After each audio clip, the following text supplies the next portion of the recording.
The silence of deep space shattered as reality itself seemed to tear open. A massive rift in the fabric of spacetime erupted near the outer rim of the Zephyrian Empire, spilling forth waves of energy that registered on sensors across 3 star systems. What emerged from that cosmic wound defied all understanding of known technology. The vessel that materialized was unlike anything in the galactic database. Its hull stretched nearly 2 kilometers in length, painted in the stark whites and blues of an unknown civilization. Strange markings covered its surface, symbols that resembled ancient Earth languages, though such a connection seemed impossible. The ship's design was both elegant and menacing, with sleek lines that spoke of advanced engineering and weapon ports that promised devastating firepower. Admiral Crix of the Zephyrian Third Fleet received the alert while reviewing tactical reports in his flagship's command center. His 4 eyes widened as the sensor data flooded his screens. The unknown vessel's energy signature was off the charts, exceeding anything the Galactic Council had ever recorded. Its hull composition registered as an unknown metal alloy that seemed to absorb scanning attempts, and the ship's power core generated readings that made their most advanced dreadnoughts look like civilian transports. "Sir, the vessel isn't responding to any of our communication frequencies," reported Lieutenant Vex, her tentacles dancing nervously over the control panels. "We've tried everything from basic mathematical sequences to diplomatic protocols. It's just sitting there, completely silent." Crix studied the tactical display with growing unease. The mysterious ship had positioned itself at the edge of the Kepler Nebula, a strategic location that would allow rapid escape into the nebula's sensor-dampening gases or quick access to several major shipping lanes. Either the newcomers were lost, or they were very deliberately choosing their position.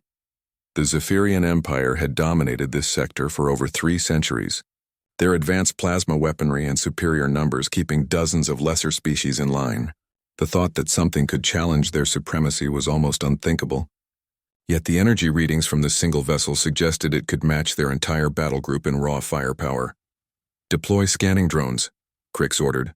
"I want to know everything about that ship. Hull thickness, weapon configurations, crew complement, propulsion system, everything. And prepare the fleet for possible hostile action." As the drones approached the mysterious vessel, something extraordinary happened.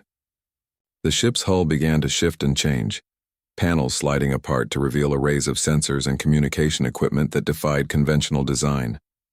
Strange symbols illuminated along the ship's sides, pulsing with an inner light that seemed almost organic. Then it spoke.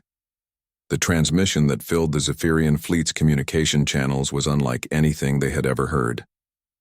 The voice was distinctly organic, not the mechanical tones of an artificial intelligence, but it carried an authority that made even Admiral Crix straighten in his command chair. The language was unknown, yet somehow the universal translators managed to process it. Barely. "This is Captain Sarah Chen of the UES Prometheus, representing the Terran Colonial Alliance. We come seeking information about recent events in this galaxy. Please identify yourselves and state your intentions regarding our presence." The bridge fell silent. Terran? The name meant nothing to any species in the galactic database.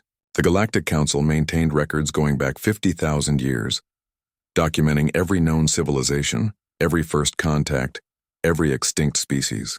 Yet these Terrans appeared in none of those records. "Unknown vessel, this is Admiral Crix of the Zephyrian Empire," he finally responded. "You have entered sovereign Zephyrian space without authorization. Your vessel's design and technology are not recognized by the Galactic Council. Explain your origins and submit to inspection, or be considered hostile." The response came with disturbing speed, as if the alien captain had expected such a demand. "Admiral, we have no hostile intentions. However, we cannot submit to inspection of our vessel. Our technology contains information that could be dangerous if it fell into the wrong hands. We propose a diplomatic meeting on neutral ground to discuss the situation." Crix felt his combat instincts stirring. In his experience, ships that refused inspection were either carrying contraband or planning an attack. The fact that this vessel had appeared from nowhere with technology that surpassed anything in known space only heightened his suspicions.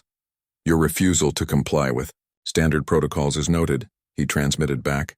"You have 1 hour to reconsider your position. If you do not submit to inspection by that time, you will be considered a threat to Imperial security." What happened next would be remembered throughout the galaxy for generations to come. The human vessel, rather than powering weapons or preparing to flee, did something that caught everyone completely off guard. It began broadcasting on every communication frequency simultaneously, sending out what appeared to be a historical record. Images filled the screens of every ship in the fleet. Scenes of a blue and green world orbiting a yellow star, creatures that walked on two legs with forward-facing eyes and strange pale skin, cities that reached toward the sky, vehicles that moved without visible propulsion, and most shocking of all, evidence of a spacefaring civilization that had somehow remained hidden from galactic notice. "These are our people," Captain Chen's voice accompanied the images. "We are humans from a world called Earth, and we have been gone from our galaxy for a very long time." The implications hit Admiral Crix like a physical blow. If these creatures were telling the truth, they represented a completely unknown branch of galactic evolution. Their technology was clearly superior to anything the Empire possessed, yet they claimed to be from outside known space entirely. How was such a thing possible?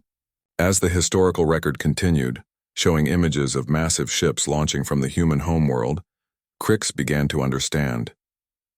These weren't invaders or explorers, they were refugees, returning home after some great catastrophe. But if they had the power to cross intergalactic distances, what could have driven them away?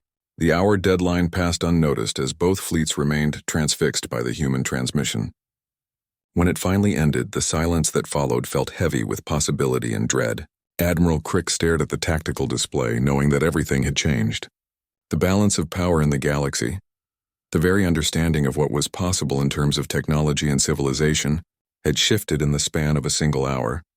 The humans were back, and they had brought with them technology that could reshape the galaxy. The only question now was whether that reshaping would be peaceful or written in the fires of war. Captain Sarah Chen stood on the bridge of the UES Prometheus, watching the alien fleet maintain their cautious distance. Her weathered face showed no emotion, but her fingers drummed against the command chair's armrest, a nervous habit she'd developed during the long journey home.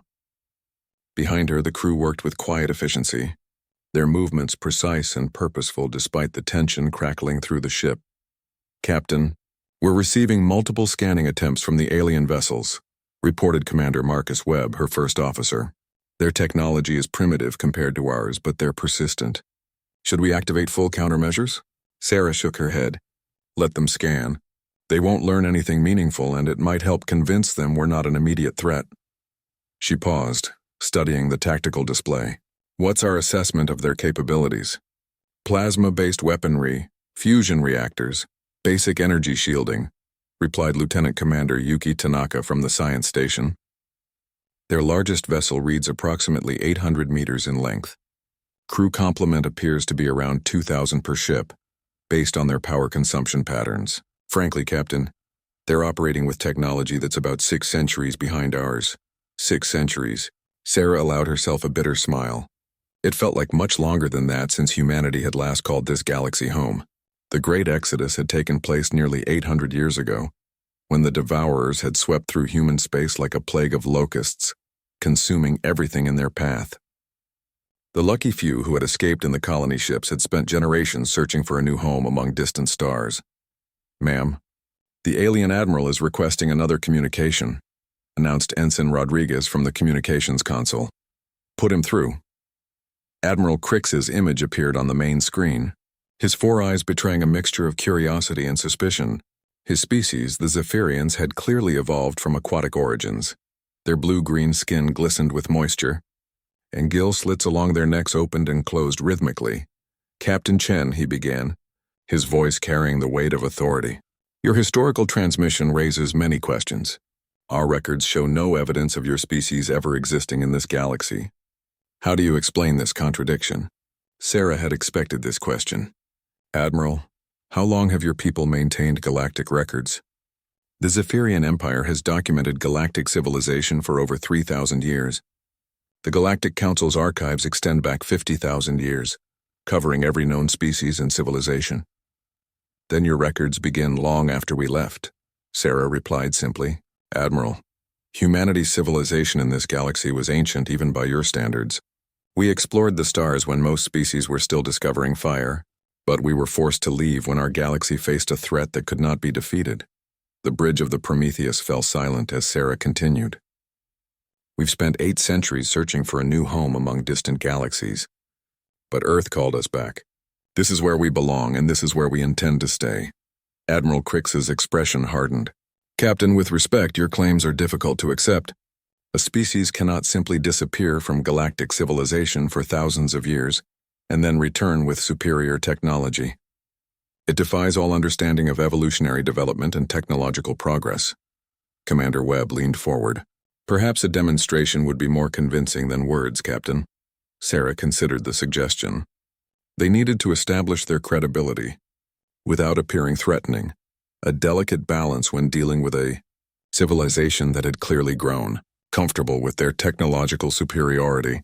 Admiral, would you be willing to observe a demonstration of our defensive capabilities? She asked. Nothing that would threaten your ships, merely a display to verify our technological level. Crix hesitated, clearly torn between curiosity and caution. What kind of demonstration? We'll target one of the asteroids in the nearby field. You can observe our weapon systems and defensive screens in action. This will allow you to verify our capabilities without compromising your fleet's safety. After a long moment, the Zephyrian admiral nodded. Proceed with your demonstration. But be aware that any hostile action toward our vessels will be met with immediate retaliation. Sarah turned to her tactical officer. Commander Park, target asteroid designation Alpha 7. Use a quarter power pulse from the main array. Aye, Captain. Targeting asteroid Alpha 7. The asteroid in question was massive, nearly 2 kilometers in diameter, composed primarily of iron and silicate rock. On their screens, the Zephyrian fleet could see the Prometheus rotating slightly, bringing strange weapon ports to bear on the distant target. What happened next defied everything the aliens thought they knew about energy weapons. Rather than the bright plasma streams or particle beams they expected, the human ship produced something entirely different. A wave of distorted space itself reached out toward the asteroid, traveling at near light speed. When it struck, the effect was devastating. The massive asteroid didn't explode or melt. It simply ceased to exist on a molecular level. Its matter converted to energy in a perfectly controlled reaction. Where a 2-kilometer rock had floated moments before, only a brief flash of pure energy remained. On the Zephyrian ships, emergency alarms began sounding. Their sensors had detected energy levels that exceeded their understanding of physics. The weapon that had just fired could have vaporized their entire fleet. With the same casual ease, it had eliminated the asteroid. By the depths, Admiral Crix whispered, his voice barely audible over the communication channel. What manner of weapon was that? A molecular disruptor operating at minimal power, Sarah replied matter-of-factly. Our main weapon systems are considerably more powerful. But as you can see, we mean you no harm. If we intended hostility, this conversation would never have taken place. The truth of her words hit the Zephyrian bridge like a physical blow. The humans could have destroyed their entire fleet before they even knew they were under attack.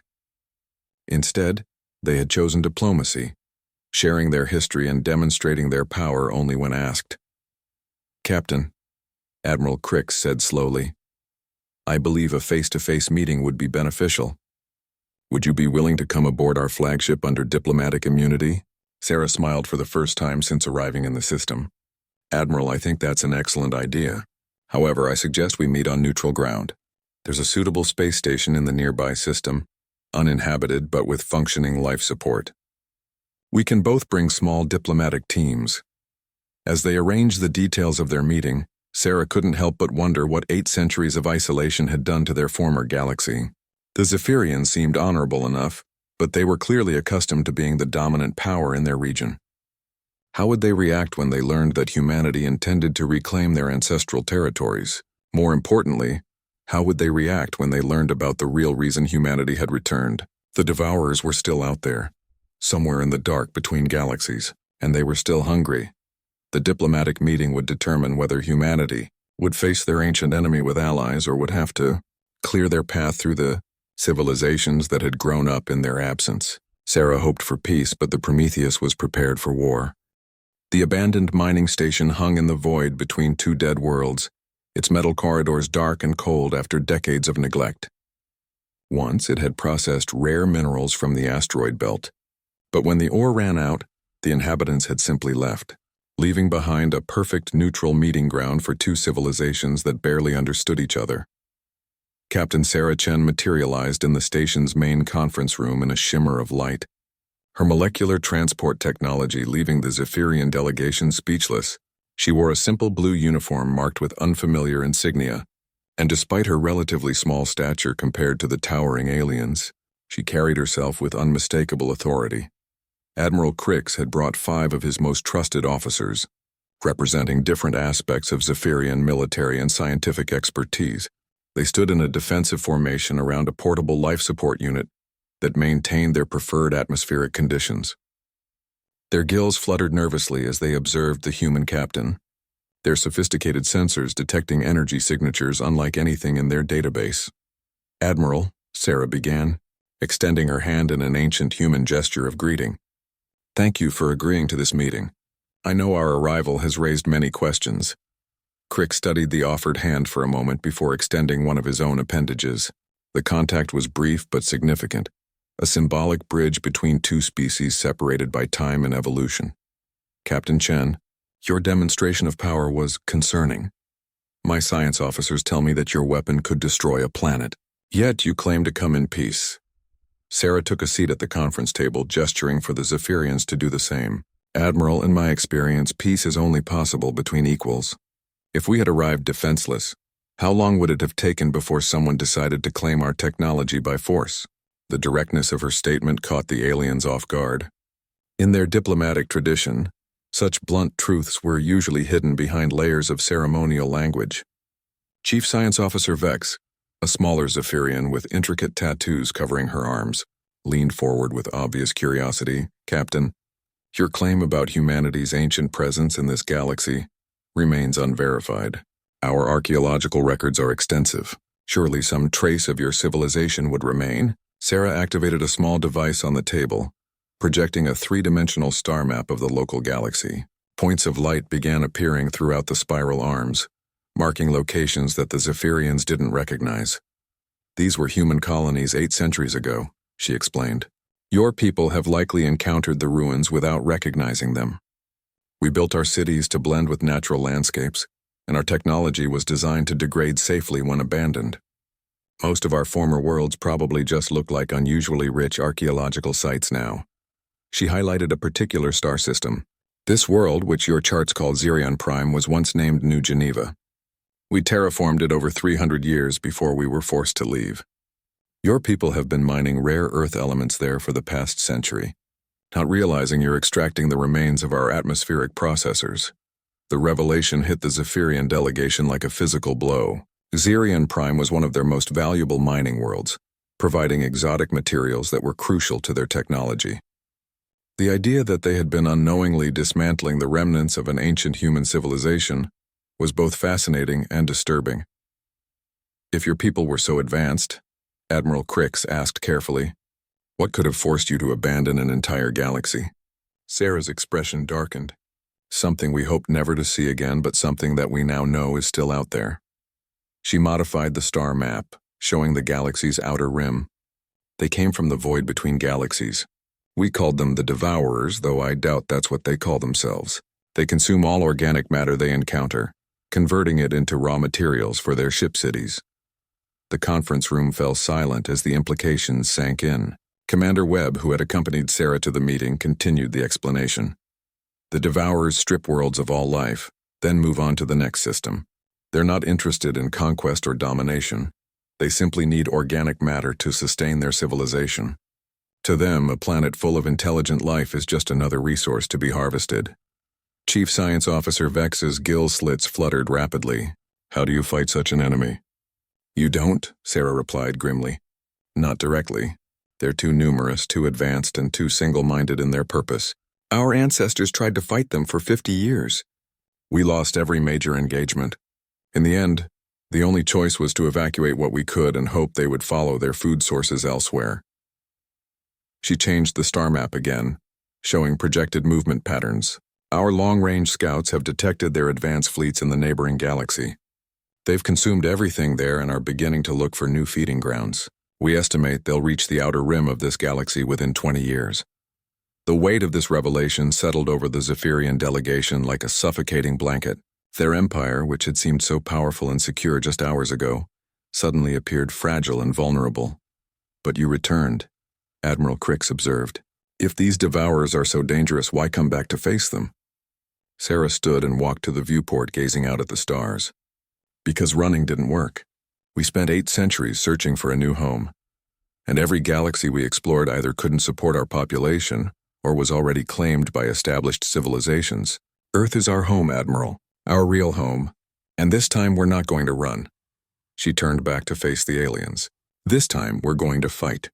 But we've learned from our ancestors' mistakes. We can't defeat the devourers through direct combat. We need to be smarter, more coordinated, and better prepared." Commander Webb activated another projection, showing ship designs and technological specifications. "During our exile, we've developed new technologies specifically designed to counter the devourer threat. Weapons that can penetrate their bioarmor, shields that can resist their organic acid weapons, and most importantly, strategies that can exploit their fundamental weaknesses." "What weaknesses?" Vex asked, her scientific curiosity overcoming her fear. "They're a hive mind," Sarah explained. "Incredibly efficient for coordination and resource management, but vulnerable to certain types of disruption. They also require constant feeding. If we can cut off their supply lines and destroy their harvesting operations, they'll be forced to retreat or starve." Admiral Crix processed this information carefully. "You're proposing an alliance." "I'm proposing survival," Sarah corrected. "Admiral, your empire controls significant resources and territory. Your people are warriors and builders. Together we might have a chance to not just survive the coming storm, but to drive it back permanently." The Zephyrian admiral studied the human captain for a long moment. Everything she had told them went against established galactic order. The idea of a threat so vast that it required unprecedented cooperation between species was almost unthinkable. Yet the evidence of human technological superiority was undeniable, and their willingness to share information about such a dire threat suggested they were genuine in their concern. "Captain, what exactly are you asking of us?" Sarah smiled, but it was a grim expression. "Help us prepare this galaxy for war, Admiral. Help us build the defenses that will stop the devourers once and for all. In return, we'll share our technology and our knowledge. Your people will become stronger than you ever imagined possible." The stakes were clear now.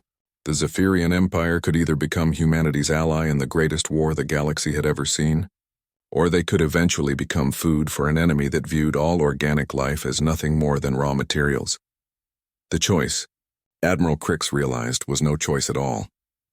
3 months after the first contact between humanity and the Zephyrian Empire, the galaxy buzzed with news that defied all understanding. The revelation that an ancient species had returned with technology beyond current comprehension sent shockwaves through every major civilization. In the halls of the Galactic Council on Centrix Prime, emergency sessions convened daily as representatives struggled to process the implications. Ambassador Thylex of the Centauri Federation stood before the assembled delegates, her crystalline form shimmering with agitation. "Fellow council members, we cannot simply accept these claims without verification. A species cannot disappear for millennia and return with such advanced technology. There must be deception involved." The massive assembly hall contained representatives from 47 different species, each bringing their own perspective and prejudices to the debate. Some viewed humanity's return with curiosity, others with suspicion, and a few with outright hostility. The balance of power that had maintained galactic peace for centuries was suddenly in question. High Chancellor Orcs, an ancient being whose species had been members of the Council since its founding, raised a gnarled appendage for silence. Ambassador Thylex raises valid concerns. However, we must also consider the evidence. The Zephyrian Empire has verified the humans' technological capabilities.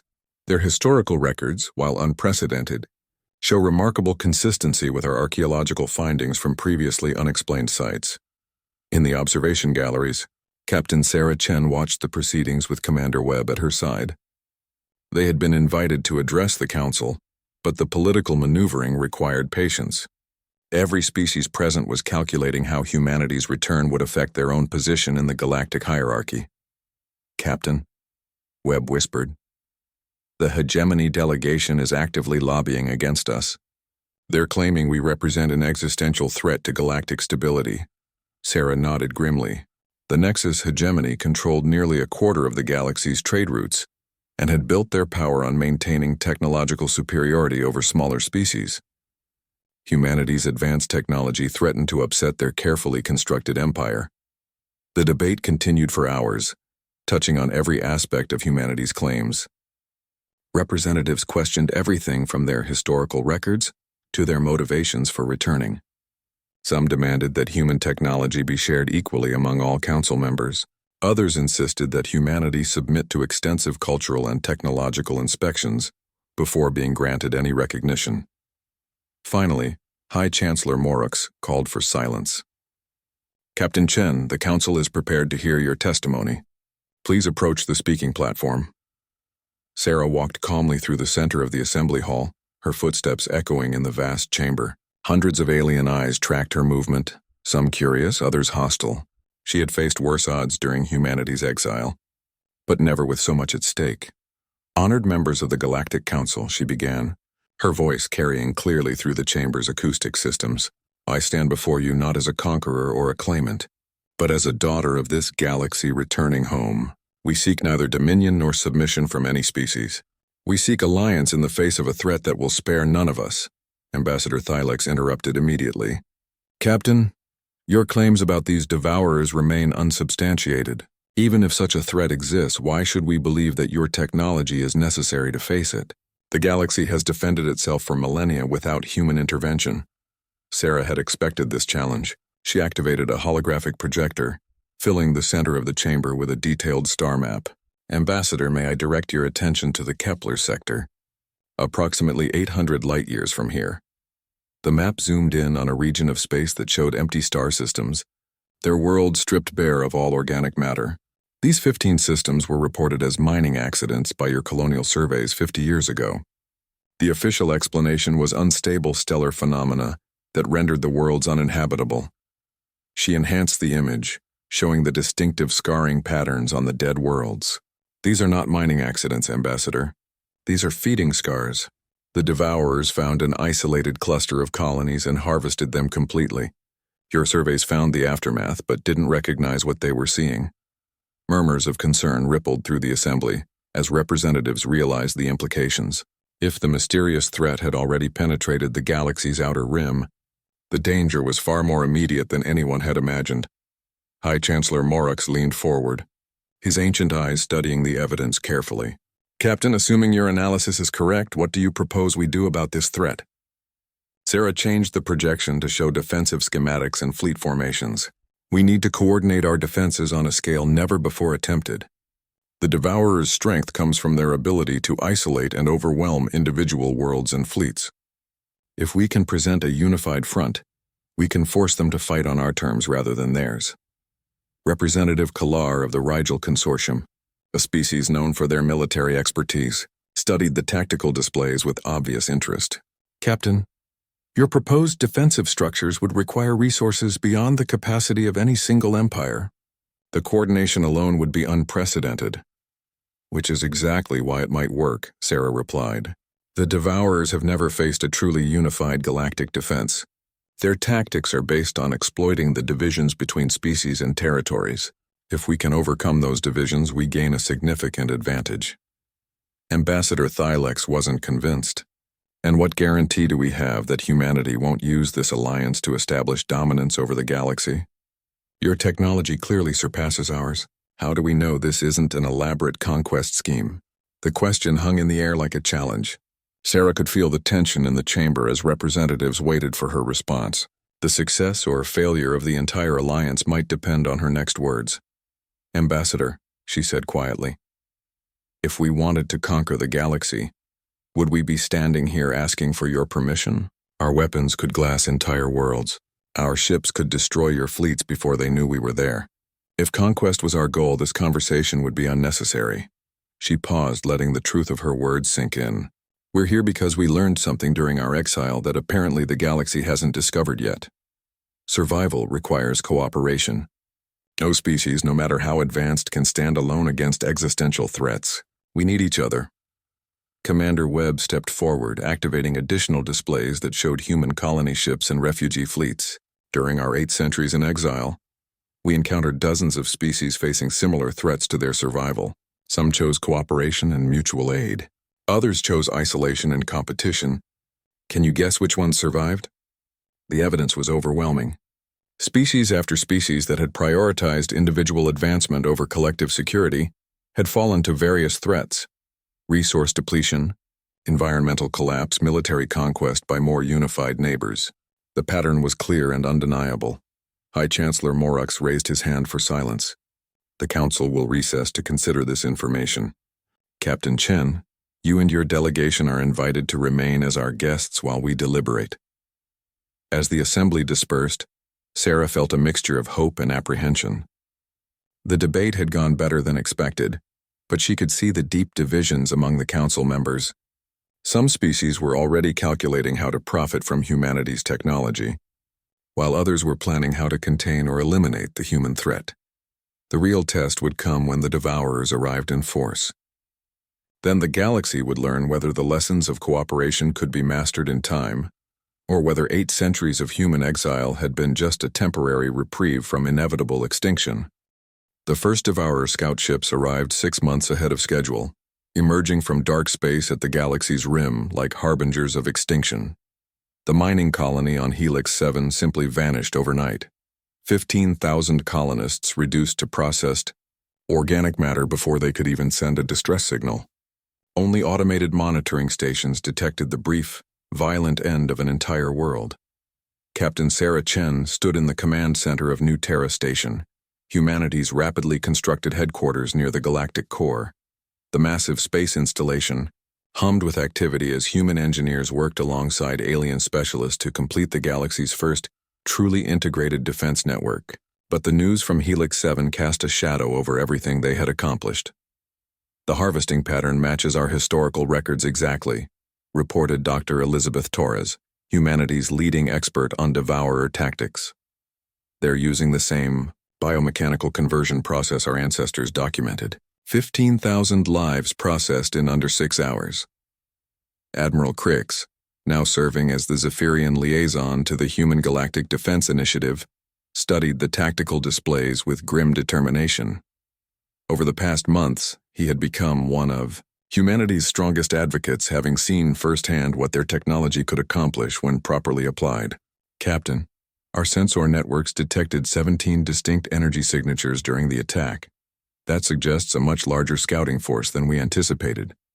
Sarah nodded, her expression troubled. During the months of preparation, some council members had begun to question whether the devourer threat was as severe as humanity claimed. A few species had even suggested that the humans were exaggerating the danger to gain political leverage. The destruction of Helix 7 had ended such doubts permanently. Commander Webb entered the command center carrying a data pad filled with updated intelligence reports. Captain, we've received confirmations from our deep space monitoring stations. The main Devourer fleet is approximately 18 months away, traveling faster than our original projections suggested. We estimate their total numbers at over 10,000 vessels. The magnitude of the approaching threat was staggering. The combined fleets of every galactic civilization totaled perhaps 3,000 ships, and most of those were equipped with weapons and shields that would be useless against Devourer bioarmor. Status report on the defense grid, Sarah requested. Lieutenant Commander Tanaka looked up from her engineering station. The primary nodes are online and synchronized. We have full defensive coverage for the core systems and partial coverage extending to the mid-rim territories. However, the outer colonies remain vulnerable. The defense grid represented the most ambitious engineering project in galactic history.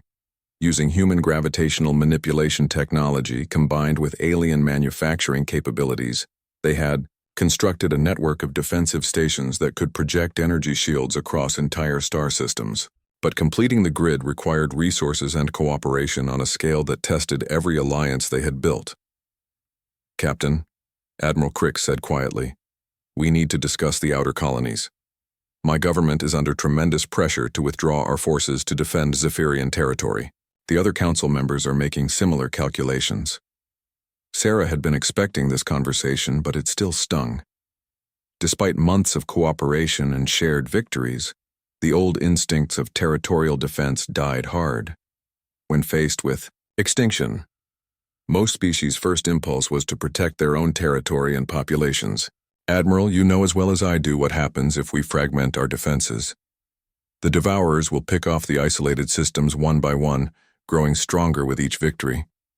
By the time they reach the core worlds, they'll be unstoppable. I understand the logic, Captain, but I also answer to my people. They see human ships defending alien colonies while Zephyrian worlds remain vulnerable. Political reality cannot be ignored, even in the face of extinction. Before Sarah could respond, emergency alarms began sounding throughout the station. The main display filled with urgent reports from multiple sources. Devourer attack ships had been detected at 3 different locations simultaneously, all of them far from the expected approach vector. They're not following the predicted route, Doctor. Torres observed with growing alarm. These attack patterns suggest they've been monitoring our preparations and adapting their strategy accordingly. The implications were chilling. If the Devourers could modify their approach based on intelligence gathering, they were dealing with an enemy far more sophisticated than the historical record suggested. The old human accounts had described the Devourers as relentless but predictable, following established patterns of attack and harvesting. This new evidence suggested 8 centuries of evolution had produced a more cunning adversary. Captain, we're receiving priority transmissions from the Centauri Federation and the Nexus Hegemony, reported Ensign Rodriguez. Both are requesting immediate military support for their border territories. Sarah studied the tactical display, calculating distances and response times. The scattered attack pattern was clearly designed to force exactly this kind of decision: spread their forces thin, trying to protect everyone, or concentrate defenses and abandon some territories to their fate. Negative, she decided firmly. We stick to the plan. All available forces maintain position at the primary defensive nodes. Any ships that break formation to chase these scout attacks will be operating alone when the main fleet arrives. The decision was strategically sound but politically catastrophic. Within hours, representatives from a dozen species were demanding explanations for humanity's apparent callousness toward alien suffering. The fragile alliance that had taken months to build began showing cracks under the pressure of actual combat. Admiral Crix watched the communications board light up with angry transmissions from across the galaxy. Captain, I hope you have a plan for dealing with this political fallout. Half the Council is ready to declare humanity an unreliable ally. Sarah activated the station's primary communication array, opening channels to every Council member simultaneously. When her image appeared on screens across the galaxy, her expression was harder than any of them had seen before.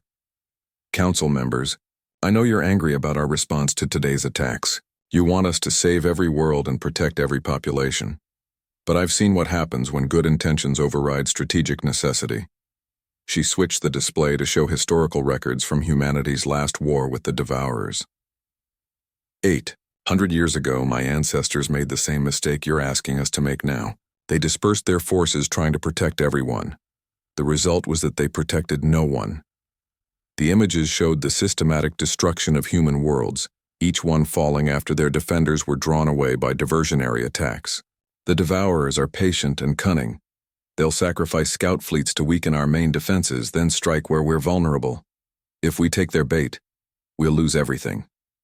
Representative Kellar of the Rigel Consortium, whose own territory had been attacked, spoke with barely controlled fury. Captain, easy words from someone whose homeworld isn't currently under attack. How many of my people should die for your strategic vision? The question cut deep, but Sarah's resolve didn't waver. As many as necessary to ensure that the galaxy survives, Representative. Because if we lose the core defensive positions, everyone dies anyway. The stark honesty of her response silenced the protests, but Sarah could see that the alliance was fracturing. Fear and anger were overwhelming the careful diplomatic work of the past months. Unless something changed dramatically, the galaxy would face the main Devourer fleet as a collection of frightened, isolated territories, rather than a unified defense force. As the communication ended, Commander Webb approached with a grim expression. Captain, our scouts are reporting massive energy signatures at the galaxy's edge. The main fleet isn't 18 months away anymore. Sarah closed her eyes for a moment, feeling the weight of impossible decisions. How long do we have? 6 months, maybe less. And Captain, they're not coming alone. Our sensors are detecting support craft we've never seen before. The Devourers have been busy during their time between galaxies.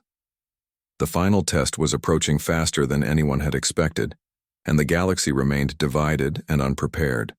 Sarah looked out at the stars and wondered if she had led her people home only to watch them die in the same place their ancestors had fallen centuries before.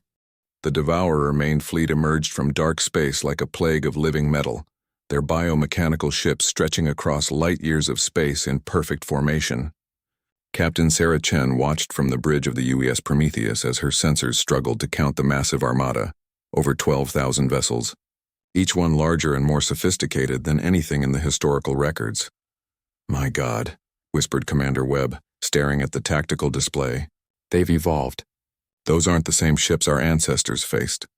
The Devourer vessels had indeed changed during their centuries of feeding in distant galaxies. Where the ancient record showed crude functional designs focused purely on harvesting efficiency, these new ships displayed elegant curves and sophisticated weapon systems. Most disturbing of all, they moved with a coordination that suggested individual intelligence rather than simple hive mind programming. "Captain, we're receiving transmissions from the fleet," reported Lieutenant Commander Tanaka, her voice tight with disbelief. "They're attempting to communicate." Sarah felt a chill run down her spine. The historical records were clear. Devourers had never communicated with their prey before. They simply arrived, fed, and moved on. This development suggested changes far more profound than simple technological advancement. "Put it through." The voice that filled the bridge was unlike anything they had expected. Instead of mechanical buzzing or alien screeching, a clearly organic voice spoke in perfect galactic common, its tone cultured and almost conversational. "Greetings, inhabitants of this galaxy. I am Harvest Master Zen of the Third Consumption Fleet. We have come to claim what was once ours by right of prior feeding. However, we have detected the presence of our ancient prey among you, the species that calls itself human." Sarah exchanged glances with her command crew. The implications were staggering. Not only were the Devourers capable of individual communication, but they remembered humanity specifically from their previous encounter 8 centuries ago. "This is Captain Sarah Chen of the Terran Colonial Alliance," she responded. "If you have come to feed on this galaxy, you will find us prepared to resist." A sound that might have been laughter echoed through the communication channel. "Captain Chen, your species provided us with particularly nutritious organic matter during our last encounter. We have fond memories of processing your worlds. Tell me, did any of your kind survive our thorough cleansing of their territories?" The casual cruelty of the statement hit the bridge like a physical blow. Sarah forced herself to respond calmly, knowing that thousands of ships across the galaxy were monitoring this exchange. "Some of us survived, obviously, and we've learned much during our exile." "Indeed you have," Zen replied with apparent approval. "Our scouts report that you have developed quite impressive technology during your absence. We are particularly interested in your gravitational manipulation systems and molecular disruptor weapons. Such innovations will prove most useful once we have processed your organic matter and claimed your knowledge." Admiral Crix's voice cut through the channel from his flagship nearby. "This is Admiral Crix of the Zephyrian Empire. You speak of claiming our galaxy as if we have no say in the matter. We have prepared defenses that will make your conquest costly." "Ah, the aquatic species," Zen observed with what sounded like scientific interest. "Yes, our biological surveys indicate your people would provide excellent protein matrices. And your technology, while primitive, shows promise for adaptation to our needs." The Harvest Master's tone remained conversational, as if discussing the weather rather than the extinction of entire civilizations. "Admiral, you misunderstand our nature. We do not conquer, we simply feed. Your resistance, while admirable, is ultimately irrelevant. We have consumed 17 galaxies since leaving your region. We have perfected the art of systematic harvesting." Sarah realized that the Devourer's evolution went far beyond technology. They had become something resembling a civilization in their own right, complete with individual personalities and sophisticated planning capabilities. This made them infinitely more dangerous than the mindless swarm her ancestors had faced.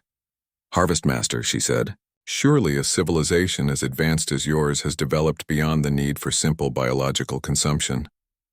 Why not seek cooperation rather than destruction?" "An interesting proposal, Captain," Zen replied thoughtfully. "But you misunderstand our fundamental nature. We do not consume out of mere hunger, but out of biological necessity. Our species requires constant intake of processed organic matter to maintain our ship cities and biomechanical systems. Your galaxy represents approximately 3 centuries of sustenance for our civilization." The mathematical calculation was horrifying in its simplicity. Every living thing in the galaxy, every human, every Zephyrian, every member of every species, was nothing more than a resource to be processed and consumed. However, the Harvest Master continued, "We are not unreasonable. Your species has demonstrated remarkable adaptability and innovation. We are prepared to offer you a choice that we have never extended to prey species before." Sarah felt her blood run cold. "What kind of choice?" "Join us," Zen said simply. "Abandon your organic forms and allow us to process your consciousness into our biomechanical matrix. You would become part of our civilization, retaining your individual awareness while contributing to our collective advancement. In exchange, we would preserve your knowledge and cultural achievements." The offer hung in the communication channel like a poison cloud. Sarah could imagine the horror spreading through the Allied fleets as they realized what the Devourers were, proposing survival through the ultimate sacrifice of everything that made them alive.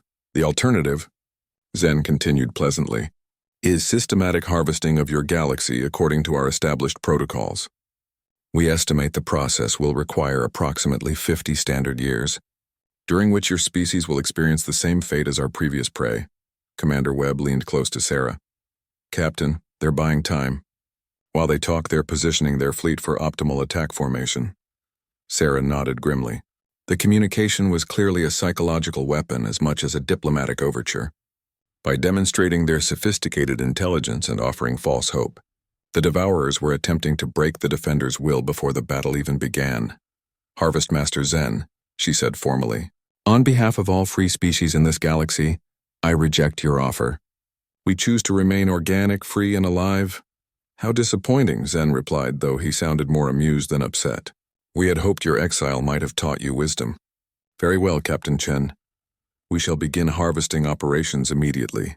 Perhaps when we process your remains, we will better understand this curious attachment to biological existence." The communication channel went dead, replaced immediately by proximity alarms as the Devourer fleet began moving toward the galaxy's outer defensive perimeter. Sarah looked at her tactical display, seeing thousands of enemy vessels arrayed against their modest collection of Allied ships and defensive stations. "All ships, this is Captain Chen," she broadcast on all channels. "The enemy has revealed their true nature and rejected any possibility of peaceful coexistence. We fight not just for our territories or our governments, but for the right to exist as living beings. Today we discover whether 8 centuries of exile have made us strong enough to defend our home." As the two fleets moved toward their first confrontation, Sarah couldn't help but wonder if humanity's long journey through dark space had led them home, just in time to witness the death of everything they had ever loved. The Battle of the Meridian Gate would be remembered as the moment the galaxy learned what humanity truly meant, by the phrase, "never again." As the Devourer fleet approached the outer defensive perimeter, Captain Sarah Chen stood on the bridge of the UES Prometheus, surrounded by the combined might of every free species in the galaxy. The defensive formation was unlike anything in military history. Human vessels integrated seamlessly with Zephyrian battleships, Centauri destroyers flying in formation with Rigel carriers, and dozens of smaller species contributing their unique capabilities to a unified force. The months of preparation and cooperation had created something greater than the sum of its parts. "All stations report ready, Captain," Commander Webb announced. "The grid is fully powered and synchronized. Enemy fleet is 30 minutes from the perimeter."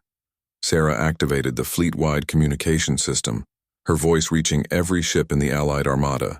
"Captains and crews of the Free Galaxy Alliance, today, we face an enemy that views us as nothing more than food to be harvested.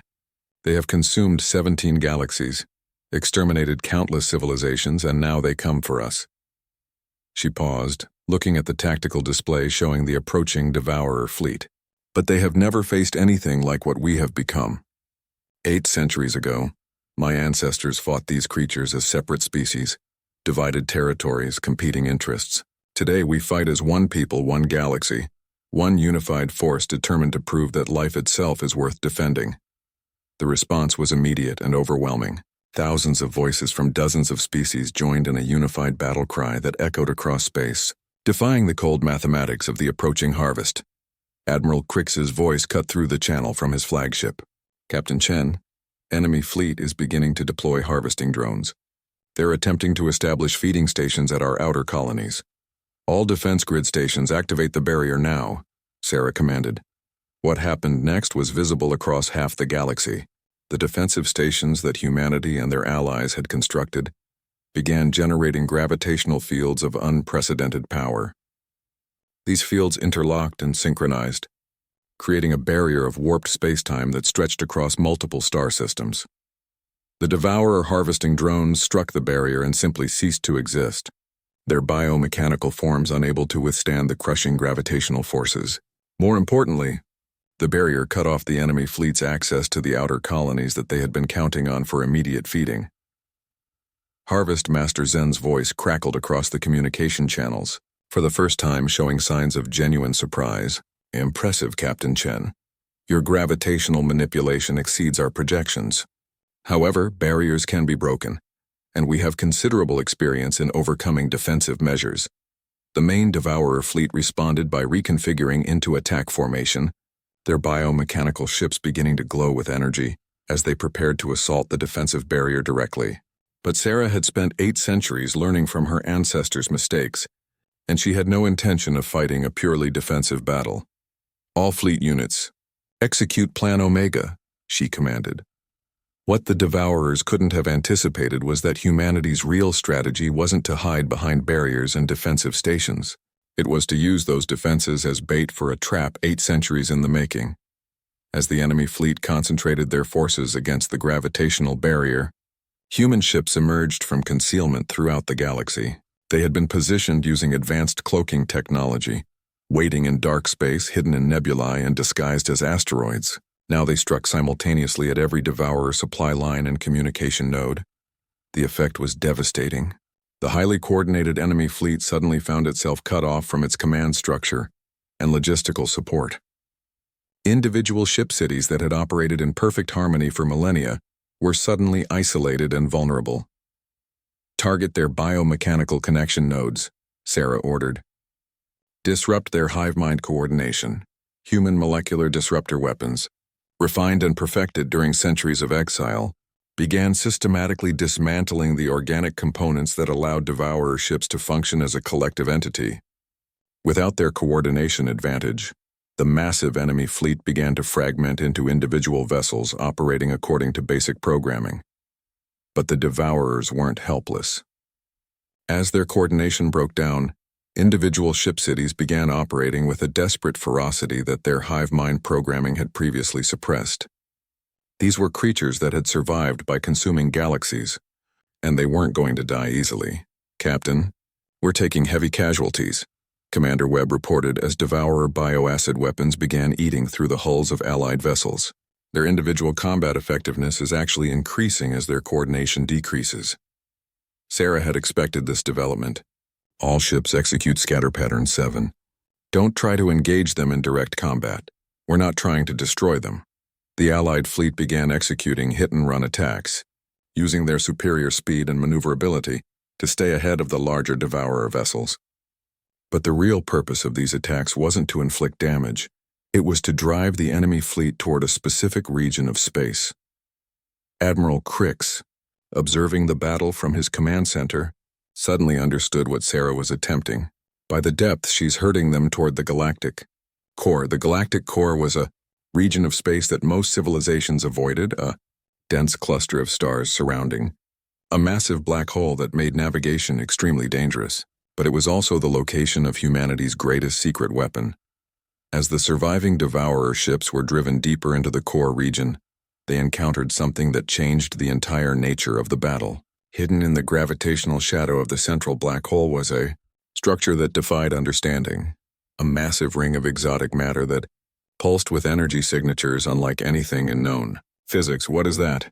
Harvest Master Zen's voice cut through the communication channels for the first time, showing something that might have been fear. Sarah smiled grimly. That's 8 centuries of human ingenuity, Harvest Master. We call it the Galactic Reset Device. The truth was even more audacious than the name suggested. During their exile, humanity had encountered the remnants of a species that had faced their own extinction millions of years ago.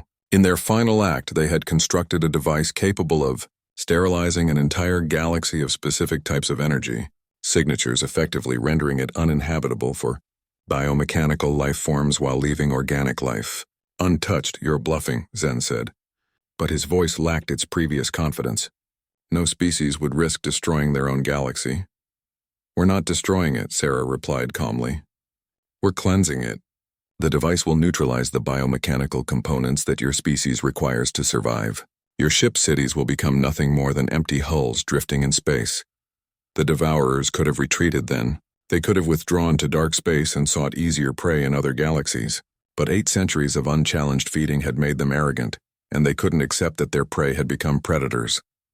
All ships, final assault, Zen commanded. Destroy the device before they can activate it. The last battle was brutal and desperate. Devourer ships hurled themselves against the Allied defenses surrounding the Galactic Reset Device. Their bioacid weapons and harvesting tools turned into instruments of war. Allied vessels fought with a determination born of desperation, knowing that this was literally their last chance to save their galaxy. In the end, it came down to a single moment. As Devourer forces breached the final defensive line and began closing on the device, Sarah made the choice that would define the next epoch of galactic history. Activate the reset device, she commanded. The effect was instantaneous and total. A wave of exotic energy spread outward from the galactic core at light speed, washing over every star system in the galaxy. When it encountered Devourer biomechanical technology, the result was immediate and irreversible. The organic components that held their ship cities together simply ceased to function. 12,000 Devourer vessels became 12,000 empty hulks, their crews either dead or trapped in powerless ships with no way to sustain their biomechanical existence. The greatest threat the galaxy had ever faced was neutralized not through superior firepower, but through superior planning and the willingness to risk everything on a single desperate gambit. As the energy wave completed its journey to the galaxy's rim, Captain Sarah Chen looked out at the stars and smiled. Humanity had come home at last, and they had brought with them the one thing that had eluded the galaxy for millennia, the knowledge that even the most powerful predator could become prey when faced with creatures willing to fight for their right to exist. The age of the Devourers was over. The age of the unified galaxy had begun, and humanity, the species that had been driven into exile 8 centuries ago, had become the unlikely saviors of everything they had once called home. In the years that followed, the empty Devourer ships would be studied and their technology adapted for peaceful purposes. The species that had threatened to consume all life became the foundation for a new era of you,